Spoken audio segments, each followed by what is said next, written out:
I think keeping a client long-term and making them happy is all about just hearing what they want and delivering. So focus less on profits and focus more on longevity of clientele. Because in running an agency, you're less in the business of creativity, in my opinion. You're more in the business of relationships. And you should always focus on the relationships before the creativity. Once you have the relationship in a good spot, under promise, over deliver is always my shtick. If they ask for 10 shorts, I always deliver 12 just to make them happy. And if they need it in 2 weeks, I always try to make it a point, give it to them in 1.5. Thank you so much for coming on with me today. Thanks for having me. Of course. All right. Could you please tell us more about your agency and what inspired you to kind of do something like this? Yeah, I started a agency called Orchid Media this year. Well, I've been doing the work for probably about 5 years, but officially LLC this year. And we're based out of Philadelphia. And why did I start the agency? I started the agency because I just love creating stuff. And I found out that I was really good at creating in general, especially social media stuff. So I just wanted to help like small businesses and other people with that knowledge and, make a career for myself in something that I love to do, which I feel like is the dream for most people, most creatives. That's awesome. So you had, okay, we were talking about before this. I had kind of looked at your website and seen that it seemed like you kind of had your niche, which would be like, I guess, video. But you said that you actually don't. So do you think it's important for an agency to find its niche? Yeah, we were speaking about this earlier, and I totally think I don't have my niche. The reason why is because a client will come to me and say, we're looking for so-and-so, and I can always do that, right? But we don't specialize in anything, and I feel like that's really where you can, first of all, make the money, and second of all, when you specialize in something, you get people from all over the nation to come to you. And my agency right now, I feel like, is a jack of all trades, master of none. And the reason why we haven't niched down, I think, is because we like doing so many different things and we can do them. But I do think as we grow, it'll be easier to decide what we're best at, what people use us the most for. And funny enough, what that is becoming is sorority recruitment videos, and they're a lot of fun to do. Not sure that's what we want to specialize in, but I think niche is so important, and we haven't gotten there yet, and I hope we do. I think that's really nice though that, I mean, you can always fall into something too. I think that happens with a lot of agencies where like they find their niche over time, just like figuring out what they do best. So like even if it's sorority recruitment videos, I mean, I think I saw that you had been involved in Greek life yourself, so I think that's something that you can relate to and do well. But Yeah, I think so too. yeah. Totally. So I don't think that's bad. I think that it's good that you're able to. I don't think that you should force a niche. Like if you're doing everything well, then there's nothing wrong with that. I hear that. And I do think as my company evolves and as time moves on, I think more niches will show themselves. And I was thinking about this the other day. With the introduction of like virtual reality and 360 video, I think there's a huge like sector niche for 360-degree advertising or, applications within VR that is really new, and that might be some kind of, advertising niche that we might want to step into. So things like that, I think, emerge as technology evolves. So Thanks for letting us in on the secrets. Yeah. You're for revealing that for all the other agency. yeah, I'll take my strategy. So, so you said that you're working with a lot of different clientele then that are in different niches. How are you able to maintain their happiness? How are you able to keep them as customers? I think keeping a client long term and making them happy is all about just hearing what they want and delivering. So in running an agency, you're less in the business of creativity, in my opinion. You're more in the business of relationships. And you should always focus on the relationships before the creativity. Once you have the relationship in a good spot, under promise, over deliver is always my shtick. If they ask for 10 shorts, I always deliver 12 just to make them happy. And if they need it in 2 weeks, I always try to make it a point to give it to them in 1.5. Yeah, it's a hard question. No, that's important. So, um, okay, how about the other side of the coin? So how do you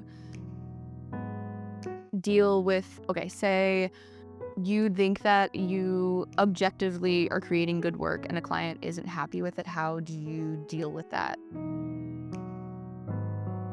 I think I deal a lot with like obviously video. So visual examples are my favorite way to show concepts and ideas. In my opinion, one of the hardest things to do is to take an idea in your brain and explain it to somebody else exactly how you're thinking it. So an easier way to do that is to find a lot of visual examples. This is how we want to shoot it. This is how I want it to feel. This is how I want it to be colored. And we take that amalgamation of all those different aspects and form that central concept that we will create that will hopefully make the client happy. I think it's really about setting expectations and getting exactly what the client, it's all about getting exactly what the client wants before you start shooting. That's my opinion. How do you communicate with them effectively during then and after?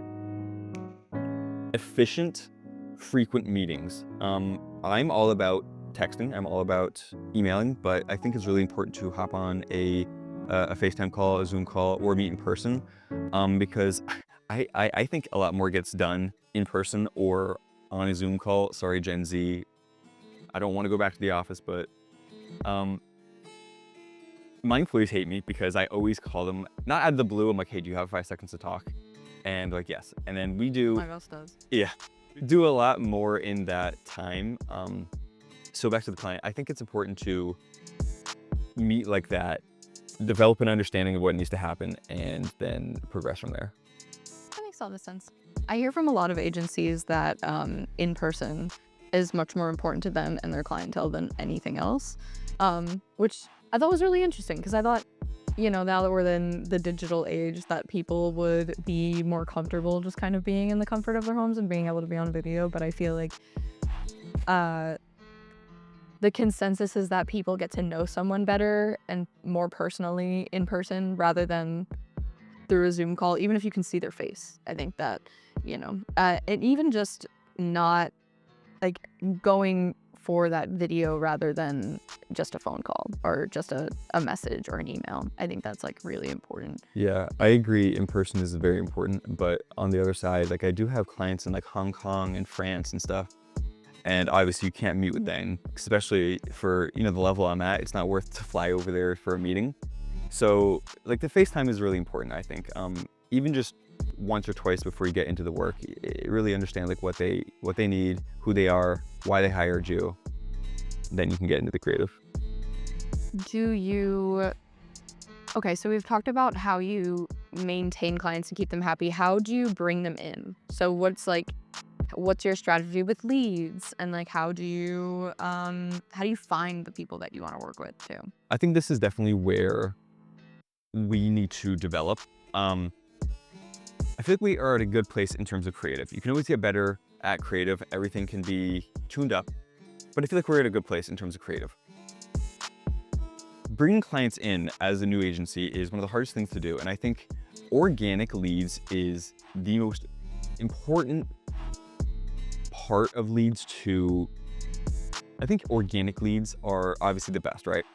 I had a sales division for a month or two. What they would do is cold email. They would reach out via Instagram, Twitter, LinkedIn, ask, hey, do you need this kind of work? We've done this in the past. I really think it could benefit your company. It didn't work as well as I would have liked it to. And I totally understand, as a business owner, you get a bunch of emails like, hey, let me do this for your business. And you kind of write them off. They sound needy. They sound spammy. And really what I think the best way to attract new clients in is with just killer work. You make the best work, it'll speak for itself. And I think behind the scenes you make killer work, it'll speak for itself. And I do think that being active on social is very important. I'm not active enough on social media to bring new clients for my business account, but what I am very active in is my social, my personal social.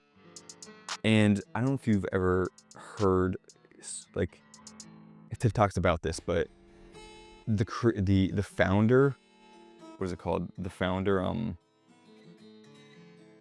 story is the best way to turn your personal socials into a leads machine. So what I mean by that is just bring your followers through everything you're doing through your agency. Be super transparent. Talk to them about, the highs and lows of your agency, and show off the work that you're doing all at the same time. And people seeing your socials, people seeing your agency as you building instead of your agency putting up ads, it feels a lot more organic, and people will see that, oh, they're doing cool work. Maybe I do want to reach out to them. I just think that founders' stories is a more organic way to bring people in rather than cold email and cold calling. So my main focus right now is to be very consistent with my personal socials and show off the agency work at the same time. And that has been very fruitful as of lately. I think that makes a lot of sense. As a personal touch to it, I think that building a level of trust with someone that owns a company that you're wanting to do work with is very good. And I feel like people kind of get a sense of who you are through socials. So I think that's a great strategy. That makes a lot of sense. One thing that I found in looking at your company, when I searched up Orchid Media in Google, it comes up with a lot of orchids, plants, and seeds. And I was just wondering if you anticipated that when you created them. I did not. And funny enough, when I chose the name Orchid Media, I just needed an LLC. I needed a name for my company. I was like, oh, orchids are cool. Yeah, that's a nice flower. I needed a name to put behind the LLC in order for tax benefits to make it an official thing, right? Later is when I developed the entire brand strategy of, orchids, bloom your business. Will help your small business blossom, right? That's a great segue. Right. So, but no, it's very funny. We have a lot of issues with our SEO right now because orchids. They're the big thing. And Orchid Media, it's very funny that media is a type of soil. So we're just getting screwed in terms of SEO. That's actually incredible. Because that just comes with time. It comes with time. The more work you do, the more newspapers and other clients will. It all comes back to backlinking. And what that is like, I came on your podcast today, right? So you might have a little tidbit of my business on your website with a link to Orchid Media. That's a huge win. Any backlinks back to your website helps with the SEO, and that just comes with time. So no more orchids. It'll just be Orchid Media. Not Orchid Media plants. I'm hoping so. Yeah, that would be great. Yeah. Other part of the podcast is we have Philly questions. Cool. Okay, so you don't have to be an expert. Not a big deal. It's not a quiz. It's just your favorite things. Okay, so what is the first word that comes to your mind when you hear Philly? John. Okay. And I hate that it's John. I never used the word John. How do you feel the John Morgan ads? I thought they were funny to begin with, but now I think it's kind of, what's the word? Inauthentic. It feels like reaching to be a part of Philadelphia. Mm-hmm. He's from Florida. He's from Florida. He's from Florida. He has a really good marketing team. I bring this up a lot, actually. I don't know why. He's always present on my mind, so it's working. Yeah, I guess it is working, right? It's working. Look at Billboard everywhere. Or used him, so maybe it's not working. It's just people are talking though. What celebrity do you think of when you think of Philadelphia? Adam Sandler. I don't even know if it's from here, but the reason why I think of Adam Sandler is because he did that one basketball movie about the 76ers. Okay, yes. Right? Yeah. Am I right? Cameraman, yes. I think so. I think it was the movie with Bo Cruz as the fictional character, and they trained in Philadelphia. I think that's why. No, that's great. This is the first Adam Sandler I've heard. That's why I laughed. I was excited. Okay, who's the person you think of? I don't know, Rocky. I hate that it's Rocky. It's kind of cliche. That's something what everyone else says too. I've had like a good amount of people say that. What neighborhood did Rocky live in? Great question. Don't know. Don't know anything about him. Okay, cool. Northeast. North That'd make me so much. Philly. So that would be like what, Fishtown? Is it like city? Or Kensington? What kind of? Okay, that exactly adds up. Okay, perfect. We got it. All right, glad we cleared that up. Favorite cheesesteak spot? Oh, probably Joe's. Okay. I haven't been to a lot, but I've been to, Pat's, Gino's, Lame. Angelo's. I like Joe's the best. Okay, yeah. At least shouldn't say Pat's or Gino's. When someone says that, they're just wrong. Sorry, Pat's and Gino's. What's one small business that you frequent the most in Philly? Oh, Stump. I love plants. It's a small boutique plant shop. I think they have multiple locations. Okay. There's one in South Philly, but there's definitely one next to my house in Northern Liberties on 2nd Street. I wish I was so loud. Why? I feel like I don't know where your house is. Oh. I'm just kidding. Okay, well, I'm within a 15-minute. Try to find my house. Go for it. Why? I love plants. Stump is a super aesthetic. You know what? You know why I love Stump? First of all, I love plants. Second of all, I want my office to be that shop. Huh. If I were to buy that piece of property, I wouldn't change a thing. That's awesome. I would put my desk where the register is, and that would be it. Oh, that's actually kind of awesome. But yeah, plants are great. These plants aren't real in here, I don't think. But it would be nice if they were. If you were to change something about Philly, what would it be? I don't know anything about government or administration, but the trash. Yeah. It's the dirtiest city I've ever been to. Yeah, it is. I do like living in Philadelphia. I like the people. There's a lot of things to do. And I think it's a very fun place to live. And it's very affordable, but it's really dirty. And I don't know how to fix that. Yeah. But I wish it was less dirty. They could put money in different places. There's like a really easy solution to it, but they just don't want to do it.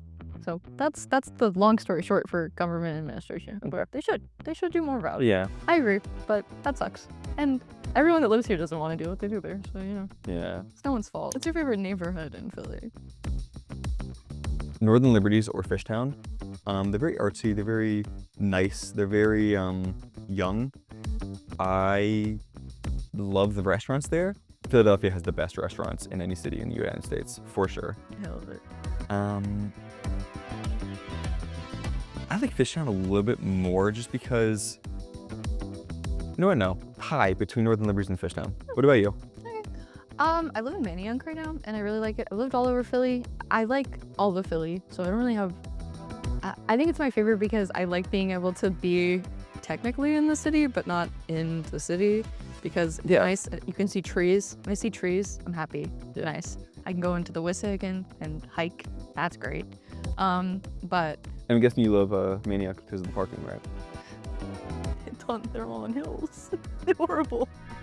It's not that bad though. I mean, like, it's better than parallel parking in the middle of the city. I would much rather park in a hill than roll down it in the winter when it's icy. I feel that. That's really nice to hit another car. Experience? Yeah, it's fun. I didn't do it happening, but I'm anticipating it. It might every year. Well, that's actually all we have today. But thank you so much, and thank you for giving me more information on Philadelphia. Yeah. I always learn, and that's the best. But again, thank you so much for coming on. I appreciate it. Thanks for having me. Cool.